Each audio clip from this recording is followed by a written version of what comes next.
Bonjour, je m'appelle Luis Fernandez. J'ai l'ambition d'être l'adjoint au sport de la ville de Toulouse et je vais essayer de vous dire pourquoi. Quand j'avais 17 ans, j'avais un rêve d'adolescent. Un rêve, enfin, c'était le mien, et donc c'était le plus important. Savoir qu'est-ce qui se passe dans la tête de quelqu'un qui gagne ou qui perd. Comme j'étais dans le sport, c'est dans ce domaine que j'ai été à la recherche de ce rêve.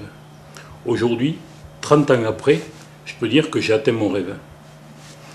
Ça s'est soldé par évidemment quelques échecs, mais aussi j'ai participé en m'occupant du maillot le plus faible. J'ai participé à la conquête de plus de 30 titres champions du monde, une dizaine de médailles olympiques et la production de 15 ouvrages. J'ai atteint mon rêve, maintenant ce qui m'intéresse c'est de le faire partager. Et c'est pour ça que je postule pour la ville de Toulouse. Parce que je pense qu'il y a beaucoup de choses à modifier et à améliorer pour que le sport soit en harmonie avec sa vision humaniste. Si j'arrive à être adjoint au sport, il va y avoir 3 axes de développement. Le premier axe pour tous les sportifs, monsieur tout le monde qui pratique, avec notamment la mise en place de haltes garderies ou de crèches pour permettre aux parents en famille isolée de pouvoir pratiquer. Il va y avoir pour les handicapés une mesure pour éviter le surcoût, parce que même si la pratique sportive a un coût, il est hors de question qu'elle ait un surcoût pour le handicapé.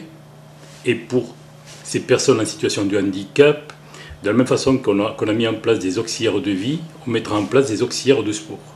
En ce qui concerne les clubs, on va d'abord avoir une transparence absolue et une équité dans les subventions, parce qu'aujourd'hui c'est la politique, ça a été pendant très longtemps la politique du copinage.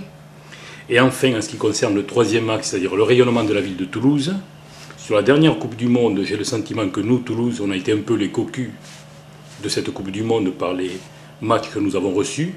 Donc on va s'occuper que Toulouse accueille de très belles manifestations.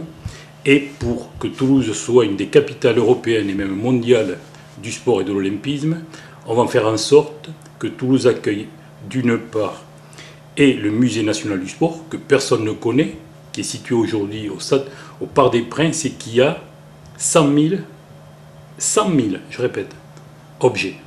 Un, on va essayer d'accueillir ce musée national, et deuxièmement, d'accueillir cette école du manager sportif qui a la vocation de former tous les dirigeants de France, de Navarre, d'Europe.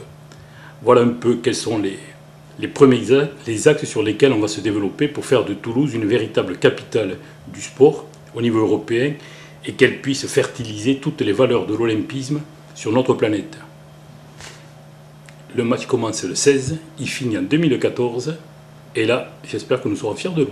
Merci.